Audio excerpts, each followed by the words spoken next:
Déjà plus de 100 km parcourus pour les pistéistes. À travers les bois, plaines, bocages, marais, l'océan n'est désormais plus très loin. Ce matin, ce sera la dernière étape en vélo pour relier Maran.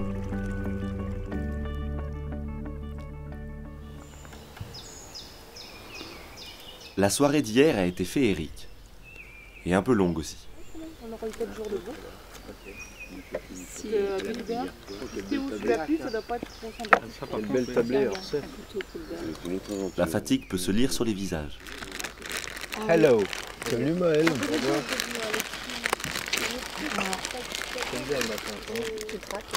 Le temps de ranger les tentes, d'embarquer le matériel, et nous quittons l'île d'Arcet. Nous délaissons les canoës pour reprendre les vélos. C'est la dernière fois qu'on les utilisera, ce qui n'empêche pas de vérifier le matériel. La petite tétine, elle vient se mettre ici pour rapprocher le patin. D'accord. Je te l'enlève. D'accord, je le remets. Vous êtes prêts? C'est bon? C'est ok pour la journée? Je vous ai pas montré sur la carte, mais on va à la mer de toute façon. D'accord. Allez, c'est parti!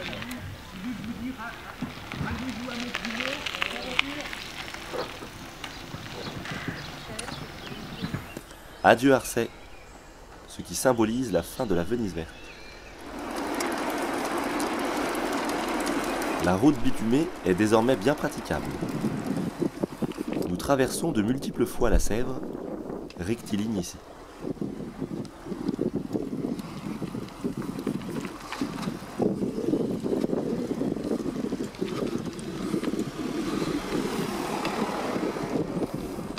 Après cette petite soirée féerique sur la petite île dans une parcelle d'Arcet en la présence de Thibaut Leguet qui nous a fait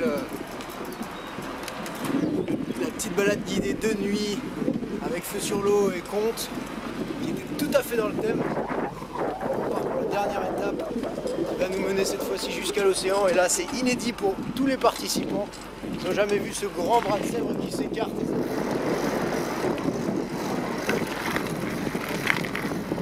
Malgré l'accumulation des jours précédents, le rythme n'a jamais été aussi soutenu. Le corps s'est-il habitué à l'effort? À moins que certains ne soient pressés d'en finir?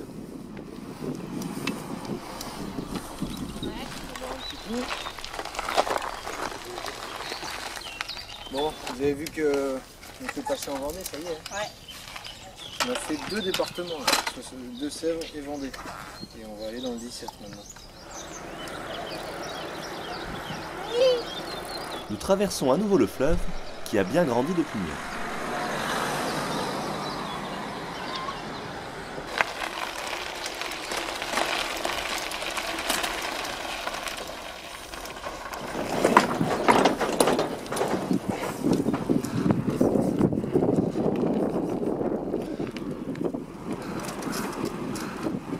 Pour Maël, ça y est, c'est une grande victoire.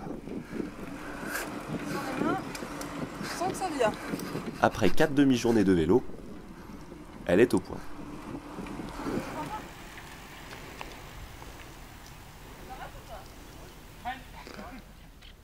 Nous continuons notre route à un rythme soutenu le long des cultures céréalières et maraîchères. Et après les Deux-Sèvres et la Vendée, nous entamons la découverte d'un 3e département, la Charente-Maritime. Arrivé sur Maran, où Samy en profite pour nous conter l'anecdote du clocher de l'église. C'est le clocher de Maran qui a été offert par un citoyen, un habitant de Maran, qui est mort et qui a légué l'argent pour construire une flèche en ferraille sur le clocher. Ça a été accepté par la ville.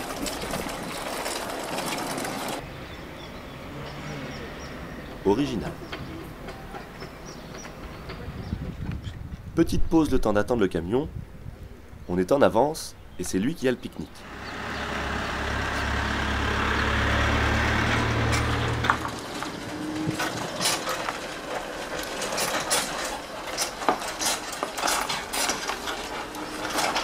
On se trouve un coin à l'ombre des platanes, le long du port. Ça fait un peu, il te manque la queue. Tu sais, Les filles là avec leur juste le corps et puis... C'est dans la boîte. Ah bon?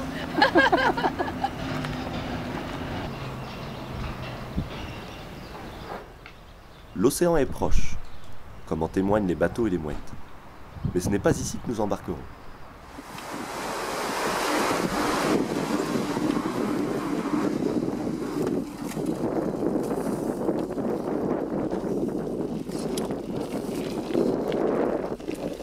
Encore quelques coups de pédale, sans doute les plus difficiles de l'aventure.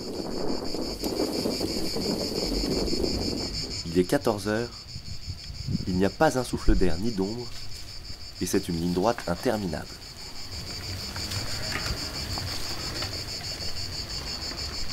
Nous sommes tous bien contents d'en finir. Et en plus, on a le vent de face.